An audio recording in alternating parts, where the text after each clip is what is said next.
ঘটনা যা ঘটেছে তা সত্যিই মর্মান্তিক, হৃদয় বিদারক।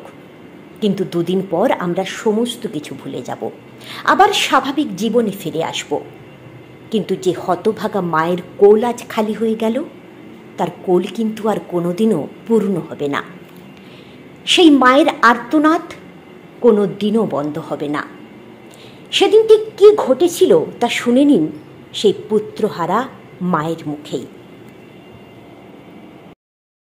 ঘটনা ঘটেছিল, আমার সন্তান ওদের দোকানে গিয়েছিল। দোকানে যে দোকানিকে অনেকবার ডেকেছে, ডাকার পরে রাস্তায় চিপস দুটো পড়ে আছে দোকানের সাইডে। তখন সন্তান কী করেছে, চিপস দুটো গুঁড়িয়ে অনেকবার ডেকেছে, সাড়া দেয়নি, চিপস সন্তান নিয়ে চলে গেছে। এখন কিছুক্ষণ পরে কি ওর পিছনে ধাও করেছে, ধাও করতে ছুটি গেছে চোর করে। সেখানে যে সন্তানকে ধরে তাকে কান ধরে উঠবুস করিয়েছে, মারছে। তারপরে আবার বলেছে যে তুমি তোমার বাবা মাকে নিয়ে তুমি যাবে, আমি পুলিশ, তোমাকে দেখবে, জেলে ধরে দেবো আমি, বলেছে। বলে এবারে সন্তান তো আমরা জানি না, একজন এসে বললো যে তোমার সন্তান তাদের দোকানে চিপস একটা নিয়ে চলে গেছে। তা আমি তখন সন্তানকে খুঁজতে গিয়েছি, যে আসতে বলছে মা আমি বাবু তুমি কুড়কুড়ি নিয়ে গেছিলে? বলছে হ্যাঁ আমি গুড়ি পেয়েছি মা। বলে তোমাকে ডেকেছে মা? দোকানিকে বলছে আপনার কাছে কি কুড়কুড়ি নিয়ে গিয়েছিল আমার সন্তান? বলছে হ্যাঁ নিয়ে গেছিলো, আমি দোকান থেকে না নিচে পড়েছিল, আমি তাহলে পয়সা নিয়ে নিন। এখন আমার সন্তানকে গালে একটা হালকা করে একটু জন্মজমি পরের জিনিসে হাত দিয়েছে কোনো পড়েছিল যদি, আর সেই মতে হাতে বলে দাও যে কাকুকে কাঁধ ধরে, যে কাকু তোমার কুড়কুড়িটা গুঁড়ে নিয়ে যাবো, আমার ভুল হয়ে গেছে, দিয়ে দিলে ভালো হতো। এইটুকু বলে আমি সন্তানকে বাড়ি নিয়ে চলে এসেছি। ওর মধ্যে যে অতটা যে ওরা যে সেখানে চোরকে যে খেতে যে শাসন করেছে আমি তাতে জানিই না।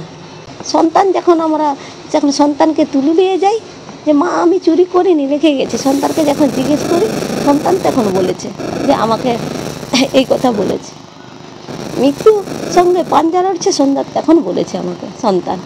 আমরা তো জানি না যে এত সন্তানকে কষ্ট দিয়েছে, তাহলে তো আমি সন্তানকে বাড়ি রেখে দিয়ে যেতাম না। আর আমি জানি আমার সন্তানকে সুশিক্ষার জন্য আমি রেখেছি, তো সেখানে তাকে মারধরও করিনি বেশি। দাও আমাকে আমার সন্তান ফিরিয়ে দাও। 3টা কুড়কুড়ির মূল্যে যখন ওই 3টা কুড়কুড়ির মূল্যে যদি আমি কুড়কুড়ির দাম দিয়ে দেবো, আমার সন্তানকে আমার কোলে ফিরিয়ে দাও। এই কুড়কুড়ির জন্য আজ বাচ্চাটা এরকম হয়ে গেছে, তাদের বাড়িতে নিয়ে গেছিলো, এই যে তারা মার খেলো, এটা আমি খুবই দুঃখিত। ওরা যারা যে মার খেয়েছে, পুলিশ যারা যে লাঠিচার্জ করেছে, তাদের কাছেও তো আমার কিছু বলার নেই যে ওরা লাঠিচার্জ কেন করেছে। যে সন্তানের জন্য তারা গিয়েছে, সবাই, তারা তো প্রত্যেকটা সন্তানের বাবা, এর জন্য তারা বিক্ষোভ হয়ে ছুটে গেল যে তুমি এই জন্য করেছিল, দেখো আজ কি হয়েছে। তাকে দেখাতে নিয়ে গিয়েছিল যে দেখো কি করেছে, দেখো কি হয়েছে, এটার জন্য ছুটে গিয়েছিল। তো এতে পুলিশ দিয়ে লাঠিচার্জ, সে তো একটা সিভিং পুলিশ, সে কি আমার বাড়িতে এসেছিল? আসেনি ছুটে যে এই সন্তান কুড়কুড়ি নিয়ে চলে গেছে, অথচ সিসিটিভি রাখছে, সে সিসিটিভি দেখে কি ছুটে আমার কাছে এসেছিল? না, কিন্তু আমার সন্তানকে চচ্চর করে ছুটে গেল। তার কি উচিত হয়েছিল তার গার্ডিয়ানকে জানানো, না আগে ছেলের পিছনে চচ্চর করে ছুটে যাওয়া? ভাঙচুর চালানো হয়েছে।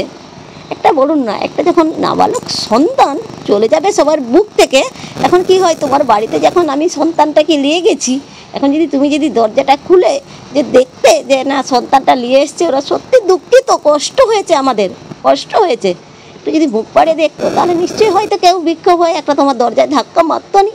অবশ্যই দরজায় তারা ধাক্কা মারছে, দরজা তুমি যখন নিশ্চয়ই লাগিয়ে রেখেছো, তো লাগিয়ে রেখেছো মানে দরজায় ধাক্কা মারছে যে আমি নিয়ে এসছে তোমার বাড়িতে সন্তানটাকে, কুড়কুড়ির মূল্যে তোমরা দরজা গেট লাগিয়ে দিয়েছো, তোমার গেটে ধাক্কা মেরেছে, তার জন্য তো পুলিশ লাঠিচার্জ করছে। আমাদের জনসাধারণ যে গিয়েছে তার জন্য লাঠিচার্জ করতেছে। তো আজ এতদিন ছেলে আমার ভর্তি আছে, একদিনও আমাদের সামনে এসে বলেনি যে আমরা অনুতপ্ত এই ছেলেটা যে এরকম হয়েছে।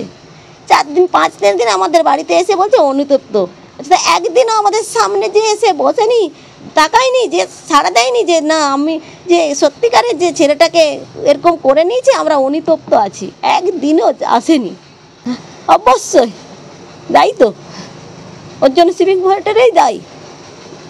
নাহলে আমার সন্তানকে আমি যদি শাসন করতে নিশ্চয়ই জানতাম যে আমি যে শাসনটা করেছি, ওর তো সিসিটিভি ফুটেজে আছে, যদি বিশাল শাসন করেছি দেখতে পাবেন।